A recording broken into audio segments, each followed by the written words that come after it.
Salam, DİM 20 sınaqdan belə bir məsələ həllinə baxaq. Ölkədə ümumi daxili məhsul 360 milyard dollardır. Ümummilli məhsul isə 300 milyard dollardır. Ölkə şirkətlərinin xaricdə yaratdığı dəyər ümummilli məhsulun 15%-dir.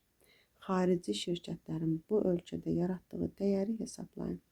Deməli, ümumi daxili məhsul nə idi? Ölkənin daxilində həm ölkənin yerli şirkətlərindən əldə olunan gəlir, həm də ölkənin daxilində xarici şirkətlərdən əldə olunan gəlirdir. Bəs ümummilli məhsul nədir? Bu da ölkənin daxilində və ya ölkədən xaricdə, amma bu ölkəyə aid olan şirkətlərdən əldə olunan gəlirdir. Deməli, ümummilli məhsul 300 milyard dollardır. Bu, xaricdə olan yerli şirkətlər və ölkənin daxilində olan yerli şirkətlərin cəmidir. Ümumdaxili məhsul isə 360 milyard dollardır. Bu da ölkədə olan yerli şirkətlər və ölkədə olan xarici şirkətlərdən əldə olunan gəlirdir. Diqqət yetirsəz, ölkədə olan yerli şirkətlər hər ikisində də ortaqdır. İndi nə istəyirik bizdən? Ölkə şirkətlərinin xaricdə yaratdığı dəyər. Baxın, ölkə şirkətlərinin xaricdə yaratdığı dəyəri soruşur bizdən. Bu da ümummilli məhsulun 15%-dir. Ümummilli məhsul nə qədərdir? 300 milyard dollardır, düzdürmü?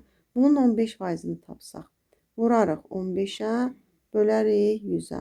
Bu da edər 45. Deməli, xaricdə yerli şirkətlərin əldə etdiyi gəlir 45 milyard dollardır. Əgər 300 milyardın 45 milyardı bura düşdüsə, yerdə qaldı 255 milyardır. 255 milyard isə ölkədə olan yerli şirkətlərdir. 255 milyard hər ikisində ortaqdır. Deməli, ümumi daxili məhsuldan, yəni 360 milyard dollardan da 255-i ölkədə olan yerli şirkətlərdir. Bəs yerdə nə qədər qalır? 360 milyardın 255-i ölkədə olan yerli şirkətlərdirsə 105. 105 milyard dolları isə ölkədə olan xarici şirkətlərin yaratdığı dəyərdir. Cavab 105 milyard dollar.